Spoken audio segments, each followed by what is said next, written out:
ఇట్లా వస్తున్నారు నాయళ్ళు. ఓ కొత్తిమీర రేటు 200 అయింది కదా, దానికంతా తోటలకు జరగబడుతున్నారు. రానరా చెప్తాను మీ కథ. ఈ అంజపెట్లో చూపిస్తాను పొద్దు. యాలరా ఇక్కడ కొత్తిమీర కోసం వస్తామన్నా. ఈడాడుందిరా కొత్తిమీర. నువ్వేలా అప్పమ్మడి ఏడు ఉండేది? ఏ కలుపు తీసేకొస్తే ఏడుంటుంది అప్పమ్మడి కొత్తిమీర?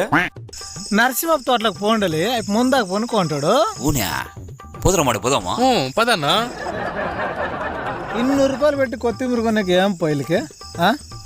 మనం చేసి దొంగ పనే కదా. ఏడలేదు కదరా కొత్తిమీర, ఊరికే చెప్పినట్లున్నాడా? నాటకాలు ఆడుతున్నట్లున్నాడన్నా. వద్దూరు పోయి చూసిరా పోనా. ఈడే ఉండరా నువ్వు.